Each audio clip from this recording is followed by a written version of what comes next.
बेटे ने अपनी बूढ़ी माँ को एक वृद्ध आश्रम में ले जाकर छोड़ दिया। उस माँ का ये वही इकलौता बेटा था जिसको पाल पोस कर बड़ा करने में उस माँ ने अपना खून पसीना एक कर दिया, जिस पर वो जान निछावर करती थी। अपना पेट काट कर उसे पढ़ाया लिखाया।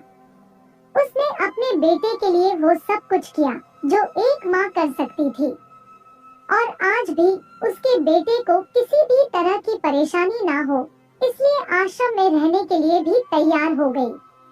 वृद्ध आश्रम में रह रही माँ हमेशा अपने बेटे को याद करती, मगर बेटा बस साल में एक बार उसको मिलने आता या फिर फोन पर बात कर लेता।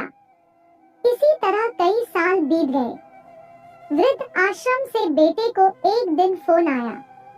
उन्होंने कहा, बेटा जल्दी से आश्रम आके अपनी माँ से मिल लो, वो बहुत सीरियस है। जब बेटा अपनी बीमार माँ के पास पहुँचा, तब वो अपनी आखिरी सांसें गिन रही थी। बेटे ने अपनी माँ से उसकी आखिरी इच्छा पूछते हुए कहा, माँ मैं तुम्हारे लिए क्या कर सकता हूँ बताओ। माँ ने कहा, बेटा इस आश्रम में गर्मी और मच्छर बहुत ज्यादा है। यहाँ पर कुछ पंखे लगवा देना, और फ्रीज ना होने की वजह से यहाँ पर हम बूढ़ों को कई बार भूखे पेट ही सोना पड़ता है, क्योंकि किसी का दिया हुआ खाना हम खराब होने से नहीं बचा पाते। तो इस आश्रम के लिए एक दो फ्रिज भी खरीद कर दे देना। बेटे ने अपनी माँ की सारी बात सुनी और अपनी माँ से पूछा, आपने इतने साल यहाँ पर गुजार दिए, पर आपने कभी भी ये बातें मुझसे नहीं कही, और अब जब आपके पास टाइम नहीं बचा है तब आप ये सब कह रही हैं। ऐसा क्यों?